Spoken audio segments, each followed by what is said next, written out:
Bab 308. Kamu bodoh. Tango Tuoba menendang Mileye dengan perasaan malu dan marah, lalu Mileye tertawa. Di bawah usahanya itu, dia akhirnya mendapatkan beberapa botol giok putih. Setelah mendapatkan apa yang diinginkannya, Mileye tidak berlama-lama lagi di situ dan meninggalkan kerajaan Ming.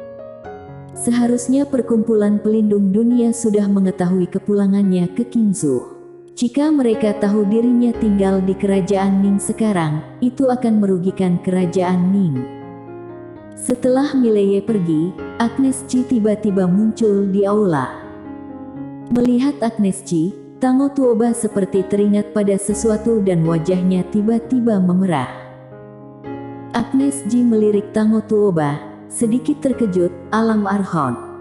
Tango Tuoba mengangguk. Agnes Chi tidak percaya, kemarin kamu masih alam 1000 semesta, mengapa hari ini sudah menjadi alam Arhon? Tango Tuoba hendak berbicara ketika Agnes Chi tiba-tiba berkata, apakah ini kultivasi kalian berdua tadi malam? Mendengar ini, wajah Tango Tuoba memerah seperti terbakar dan dia memelototi Agnes Chi dengan marah. Agnes Chi berkata dengan lembut, gerakannya terlalu keras. Itu membangunkan aku. Tango Tuoba. Agnes Chi bertanya lagi, apakah itu benar-benar karena semalam? Tango Tuoba ragu-ragu, lalu mengangguk. Itu memang karena kultivasi ganda. Tadi malam, setelah kultivasi ganda, dia menemukan bahwa dia telah mengalami peningkatan secara misterius. Peningkatan ini luar biasa. Melihat Tango Tuoba mengangguk, Agnes Chi sedikit mengangguk, berpikir, entah apa yang ingin dia lakukan. Setelah meninggalkan kerajaan Ming, Mileye menggunakan pedangnya dan tiba di kerajaan Dayun.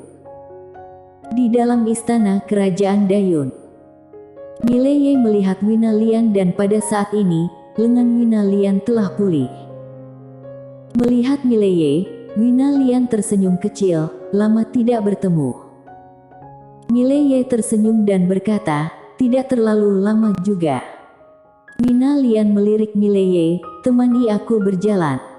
Di Taman Kekaisaran, di Jalan Kerikil, keduanya berjalan berdampingan. Sangat tenang. Di sekeliling, para master kerajaan Dayun diam-diam telah mundur.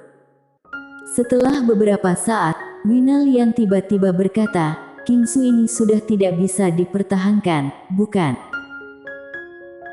Mileye mengangguk, perkumpulan pelindung dunia akan mengambil jantung sumber energi Qingzhou. Begitu mereka mendapatkannya, energi spiritual seluruh Qingzhou akan habis dalam waktu singkat dan pada saat itu juga, tanah ini tidak akan lagi cocok untuk para seniman bela diri untuk bertahan hidup. Wina Lian menoleh untuk melihat Mileye, bisakah kamu menghentikannya?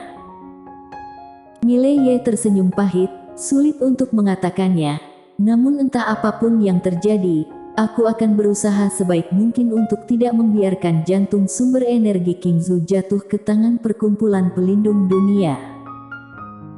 Dia tidak tahu apa tujuan perkumpulan pelindung dunia untuk mendapatkan sumber energi, tapi dia tahu, itu bukanlah suatu hal yang baik. Wina Lian berkata dengan lembut, para master ini benar-benar tidak menganggap serius manusia.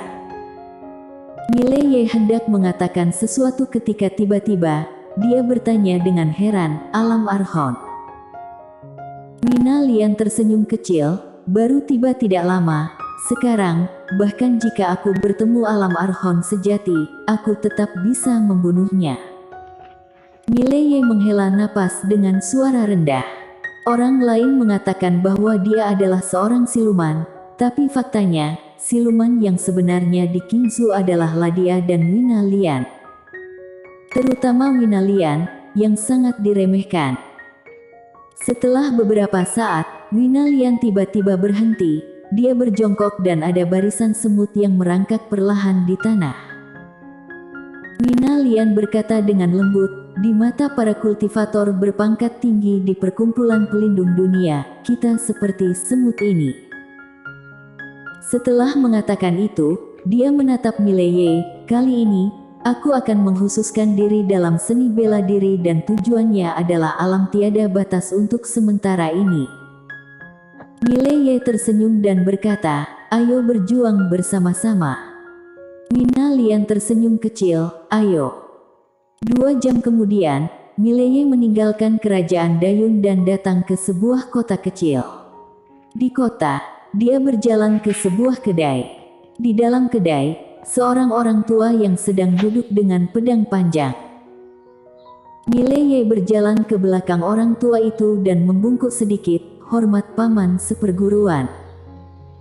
Orang di depannya adalah Xavier Chang, yang dikirim oleh Brian Chen untuk melindunginya. Xavier Chang sedikit mengangguk, duduklah. Mileye duduk di seberang Xavier Chang. Xavier Chang meliriknya, apakah semuanya sudah selesai? Mileye mengangguk, sudah hampir selesai. Xavier Chang mengangguk, lalu berkata, perkumpulan pelindung dunia sudah akan bergerak akhir-akhir ini dan jantung sumber energi sudah muncul, sepertinya di gurun yang sepi. Mileye berkata dengan sungguh-sungguh, masalah ini sangat penting, jadi perkumpulan pelindung dunia pasti mengirim banyak master ke sini, kan? Xavier Chang berkata, Lord Man Lu saja akan datang secara langsung. Lord Man Lu. Wajah Mileye menggelap, orang ini adalah master di atas alam Arhon sejati. Meskipun sekarang ini dia bisa membunuh alam Arhon sejati, namun dia pasti tidak akan bisa mengalahkan master tingkat atas seperti Lord Man Lu. Pada saat ini, Xavier Chang berkata lagi, jangan khawatir, ketua sekte secara pribadi akan menahan Lord Man Lu dan sisanya diserahkan kepada kita. Mileye ragu-ragu, lalu berkata, apakah akan bertarung? Xavier Chang tertawa dan berkata, bisa dikatakan seperti itu. Intinya jantung sumber energi ini tidak boleh jatuh ke tangan perkumpulan pelindung dunia. Kali ini ketua sekte meminta kamu datang, bukan untuk menghentikan perkumpulan pelindung dunia, tapi untuk melatihmu. Tentu saja, dengan kekuatanmu saat ini, kamu juga bisa banyak membantu. Mileye mengangguk, paham. Selama bisa mencarikan masalah untuk perkumpulan pelindung dunia, dia, Mileye, bersedia melakukannya. Xavier Chang sedikit mengangguk, kamu pergi ke pegunungan terpencil terlebih dahulu, jangan pergi ke sana secara terbuka, bersembunyi dan tunggu waktu yang tepat. Sedangkan kerabatmu di Qingzhou, jangan khawatir, sekte telah mengirim orang untuk berjaga dalam kegelapan. Mileye berdiri dan memberi hormat sedikit, paman seperguruan, kalau begitu keponakan seperguruan pamit lebih dulu. Setelah berbicara, dia berbalik dan meninggalkan kedai. Setelah meninggalkan kota kecil, Mileye langsung pergi ke pegunungan terpencil. 2 jam kemudian, Mileye pun tiba dan begitu tiba, ekspresinya tiba-tiba berubah. Semua pohon di seluruh pegunungan telah layu, tidak hanya itu, tetapi tanah juga telah retak dan ada gelombang panas di celah yang retak. Dia tidak menyangka banyak tempat di Qingzhou telah menjadi seperti ini. Jika jantung sumber energi diambil oleh perkumpulan pelindung dunia, tidak diragukan lagi seluruh Qingzhou akan menjadi seperti ini. Pada saat itu, Qingzhou tidak akan bisa melahirkan seniman bela diri karena tidak ada energi spiritual. Setelah beberapa saat, Mileye memasuki pegunungan. Kali ini, dia benar-benar menyembunyikan dirinya, sehingga tidak ada yang bisa menemukannya.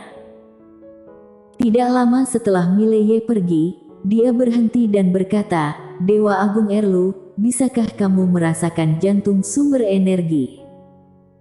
Setelah hening sejenak, Dewa Agung Erlu tiba-tiba berkata, tidak tertarik. Tidak tertarik. Wajah Mileye menggelap, bagaimana mungkin dia tidak tertarik? Dia buru-buru berkata, jantung sumber energi tidak boleh jatuh ke tangan perkumpulan pelindung dunia, jadi Dewa Agung Erlu, jika Anda bisa merasakannya, kita bisa mendapatkannya lebih dulu. Tidak tertarik. Ini jawaban Dewa Agung Erlu. Ada manfaat, kata Mileye. Apa manfaatnya? Kata Dewa Agung Erlu tiba-tiba. Mulut Mileye sedikit berkedut. Manfaat apa yang kamu inginkan? Pada saat ini, lantai 2 menara penjara alam tiba-tiba bergetar hebat. Kemudian terdengar suara gemuruh dari lantai 2. Biarkan aku keluar. Mileye. Sejujurnya, dia benar-benar ingin melepaskan Dewa Agung Erlu, karena meskipun orang ini agak pemarah, tapi dia tidak terlalu buruk. Masalahnya adalah tanpa aturan Tao lantai kedua, tidak ada yang bisa dia lakukan. Setelah beberapa saat, Mileye tersenyum kecut. Dewa Agung Erlu, kamu juga tahu bahwa tidak punya cara untuk membuka segel di lantai 2 sekarang. Jadi bagaimana dengan ini? Saya akan pergi mencari aturan Tao kedua segera setelah semuanya selesai, lalu melepaskan kamu, di mana pada saat itu kamu bisa pergi kemanapun yang ingin kamu pergi. Bagaimana? Lantai 2 hening sejenak, kemudian berkata, kamu sedang membodohi aku. Wajah Mileye menggelap. Dewa Agung Erlu, coba kamu berbicara dengan hati nurani. Sejak kapan Mileye membodohi temannya sendiri? Kali ini, Dewa Agung Erlu tidak berbicara. Karena selama mengikuti Mileye hingga saat ini, dia menemukan bahwa meskipun Mileye biasanya sedikit lebih licik, tapi dia sangat baik kepada orang-orangnya sendiri. Setelah beberapa saat, Dewa Agung Erlu tiba-tiba berkata, di bawah tanah. Di bawah tanah. Mileye sangat gembira dan bertanya dengan cepat, maksudmu, jantung sumber energi ada di bawah tanah? Dewa Agung Erlu berkata, iya. Mileye bertanya lagi, lokasinya di mana? Setelah beberapa saat, Dewa Agung Erlu berkata, napasnya tidak menentu, kamu harus mencarinya. Mileye tersenyum kecut. Tentu saja dia tahu bahwa jantung sumber energi ada di bawah tanah. Tetapi pertanyaannya adalah, jika tidak ada lokasi yang tepat, bawah tanah ini begitu besar, di mana dia harus menemukannya. Pada saat ini, Dewa Agung Erlu berkata lagi, pancing dia keluar. Pancing. Ekspresi Mileye membeku, bagaimana cara dia memancingnya keluar? Dewa Agung Erlu tidak berbicara. Setelah beberapa saat, Mileye menghela napas dengan suara rendah. Rupanya Dewa Agung Erlu juga agak tidak bisa diandalkan. Apakah dia benar-benar berpikir bahwa mulutnya ini tidak terkalahkan, di mana dirinya bisa melakukan apa saja? Di tempat, Mileye berpikir untuk waktu yang lama dan akhirnya, dia memutuskan untuk mencobanya. Mungkin saja, dia benar-benar bisa memancingnya keluar. Mileye duduk di tanah, dia menepuk-nepuk tanah, lalu berkata, itu, aku rasa kamu seharusnya bisa mendengar aku. Begini, perkumpulan pelindung dunia sedang menunggu kamu keluar, jadi jika kamu keluar, mereka pasti akan menangkapmu, kemudian akhirmu akan sangat menyedihkan. Tentu saja, percuma jika kamu tidak keluar, mereka juga akan memaksamu keluar.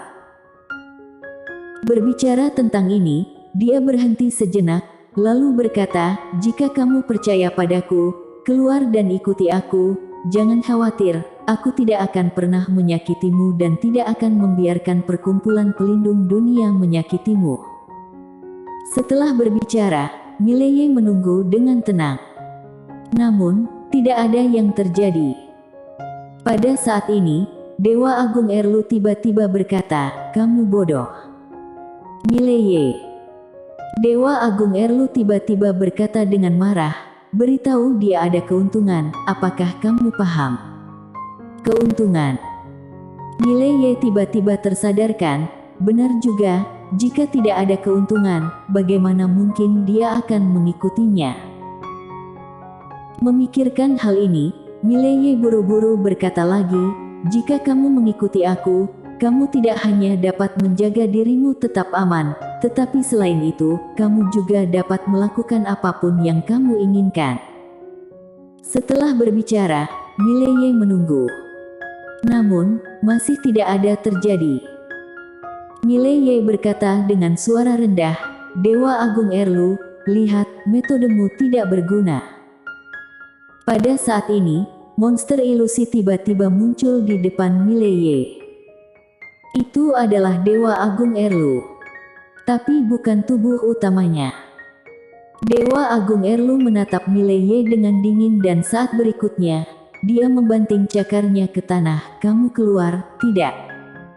Seluruh tanah bergetar hebat. Pada saat ini, Dewa Agung Erlu membanting lagi dan berkata dengan marah, "Kamu keluar, tidak?" Seluruh tanah hancur. Mileye bersambung.